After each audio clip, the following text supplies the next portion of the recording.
Communication security is the protection resulting from the application of various measures that prevents or delay the enemy or unauthorized person in giving information through the communication system. There are importance of communication security. First, protection of sensitivity information. Communication security ensures that sensitive information such as personal data, financial transaction, trade secrets, or classified information remains confidential and inaccessible to unauthorized individuals. It helps protect against data breaches, authorized access and information theft, reducing the risk of financial loss, reputational damage, and legal consequences. Second, trust and privacy. Communication security helps build trust between individuals, organizations, and entities. When communication channels are secure, users have confidence and their private information will not be intercepted, tampered with, or disclosed unauthorized parties. Third, compliance with regulations. Many industries have specific regulations and data protection laws and require the implementation of communication security measures. Fourth, prevention of data breaches and cyber attacks. Communication channels are prime targets of cybercriminals seeking to gain unauthorized access to sensitive information or disrupt communication system. Fifth, business continuity. Secure communication channels contribute to business continuity by ensuring that communication systems and networks are available and reliable. 6. Protection against insider threats. Communication security is not only about external threats, but also internal risks. Insiders, such as employees or contractors, may intentionally or unintentionally compromise communication channels and expose sensitive information. 7. Safeguarding intellectual property. Communication security is crucial for protecting intellectual property, trade secrets, and proprietary information by encrypting communication channels and implementing access controls, organizations, and prevent unauthorized access, interception, or theft or valuable intellectual assets. In overall, communication security is essential for protecting sensitive information, maintaining privacy, complying with regulations, preventing cyber attacks, ensuring business continuity, and safeguarding intellectual property. It helps build trust, protect reputation, and mitigate the potential financial, legal, and reputational consequences of security breaches. Transmission security, a component of communication security that results from all measure designed to protect transmission from the intersection traffic analysis and imitative deception. Transmission security is an essential aspect of communication security as it ensures the protection of information while it is being transmitted from one point to another. It involves safeguarding the confidentiality, integrity, and availability of the data during its transit. Here are some key points about transmission security. Number 1, confidentiality. Confidentiality ensures that the information remains private and only accessible to authorized individuals. Encryption is commonly used to achieve confidentiality during transmission. It converts the data into an undeniable format which can only be decrypted by the intended recipient with the appropriate description key. Number 2, integrity. Integrity ensures that the information remains unaltered and unchanged during transmission. Number 3, availability. Availability ensures that the information is accessible and usable by authorized users when needed it. Number 4, protocols and standards. Various protocols and standards are used to implement transmission security. For example, Transport Layer Security or TLS and Secure Sockets Layer or SSL protocols are commonly used to establish secure communication channels over the Internet. Number 5, network segmentation. Segmentation involves dividing a network into separate segments or subnets to control and secure the flow of data. It helps prevent unauthorized access to sensitive information during transmission. Number 6, Redundancy. Redundancy involves the use of backup system or alternative communication channels to ensure continuity and resiliency of transmission. Number 7. Monitoring and detection. Continuous monitoring of network traffic and communication channel is crucial to detect any anomalies, intrusions, or security breaches. It is important to implement a comprehensive approach to communication security, including transmission security, to protect sensitive information and maintain the trust and integrity of net communication networks. Cryptographic security results from provisions of technically sound crypto system and their proper use. Cryptographic security is a part of communication security. Cryptography involves the use of mathematical algorithm to protect information from unauthorized access and ensure its confidentiality, integrity, authenticity during transmission. Cryptography is one of the key components of communication security as it provides a means to achieve confidentiality and integrity of information. There are several cryptographic techniques used in communication security, including symmetric key cryptography, asymmetric key cryptography, and hashing. Symmetric key cryptography involves the use of single for both encryption and decryption of the message. Asymmetric key cryptography, also known as public cryptography, uses a pair of keys, one public and one private, for encryption and decryption. Hashing involves the use of mathematical function to create a unique fingerprint or hash of the message, which can be used to verify its integrity. Physical security. In the context of communication security, physical security plays an important role in protecting communication infrastructure, equipment, and devices. For example, data centers that house servers and storage devices used for communication systems may be protected by physical access controls such as security personnel, keycard access, or biometric scanning. This can help prevent unauthorized physical access to the equipment and protect against potential breaches or tampering.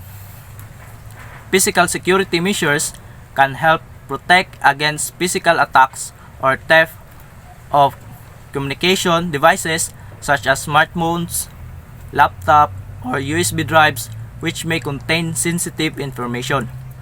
For instance, securing mobile devices with passwords, encryption, or biometric authentication can prevent unauthorized access to data stored on these devices.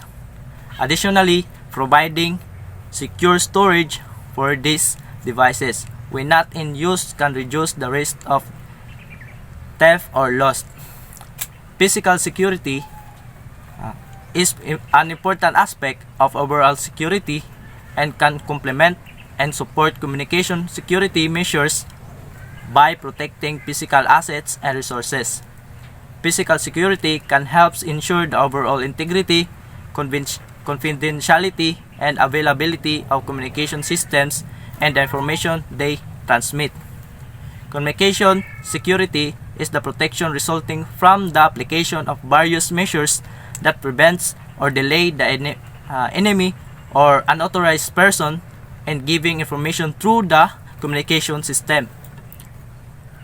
Transmission security, a component of communication security that results from all measures designed to protect transmission from the interception, traffic analysis, and imitative deception. Cryptographic security result from the provisions of technically sound systems and their proper use. Physical security, it safeguards the equipment and materials from access by unauthorized persons. Factors to consider in providing the kind and degree of security. Relative criticality, the importance of the product or services that the company is giving or producing, and relative vulnerability, how susceptible the establishment for the particular sabotage, espionage, and etc. Factors to consider in providing security for the establishment. For size, shape, and location. For number and character of people and kind of product. Types of industrial security. Physical security is a system of barriers placed between the potential intruder and the matter to be protected. It is considered as the broadest type of security is concerned when the physical measures adopted to prevent unauthorized access to equipment, facilities, material, and documents, and to safeguard against espionage, sabotage, damage, and theft. Types of physical security. 20. Active by using different types of barriers. It employs the following method. First, overt method and covert method. And passive by using psychological approach. Factor of communication security. Threat landscape. Understanding the current threat landscape is crucial for effective communication security. Organizations should be aware of the types of threats they may face, such as cyber attacks, data breaches, malware, phishing, or insider threats. This awareness helps in devising appropriate security measures. Security of information. The sensitivity of information being communicated is a key factor in determining the level of security required. Regulatory compliance. Compliance with industry specific regulations and data protection laws is essential. Organization may need to implement specific security measures to meet regulatory requirements such as the General Protection Regulation or GDPR or user authentication.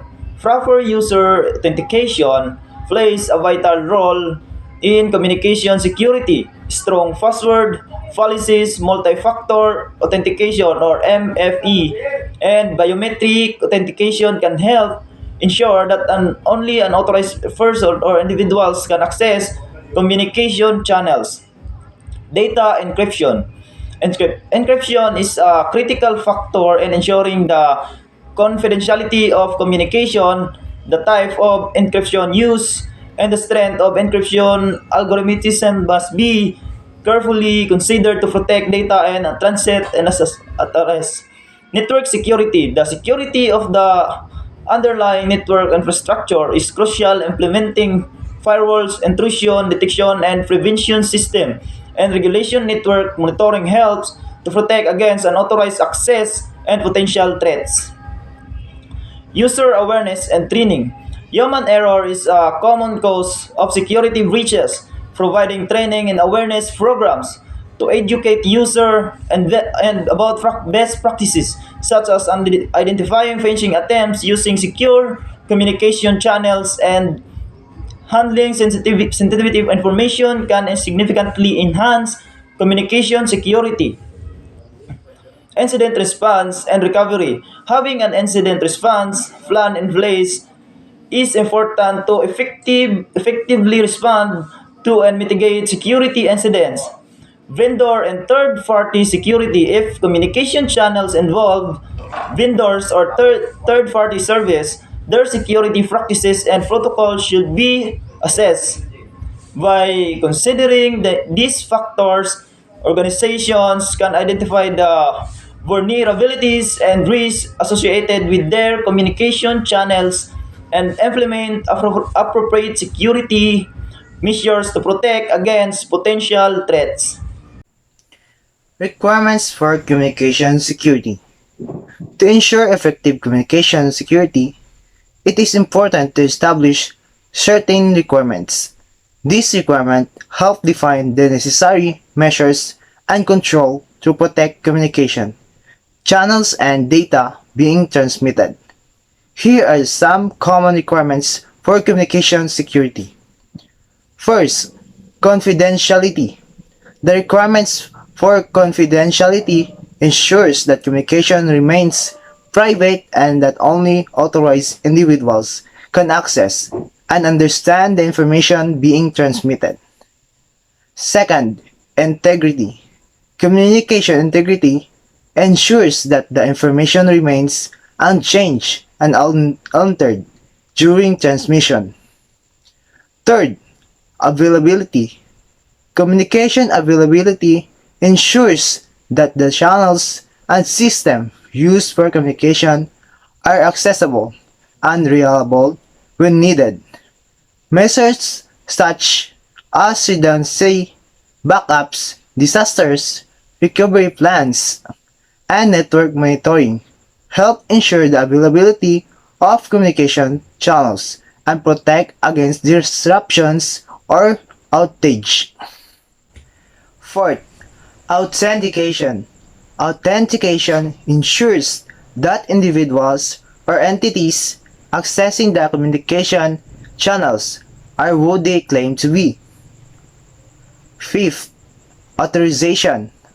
Authorization ensures that have appropriate permissions and privilege to access and use communication channels and the information being transmitted.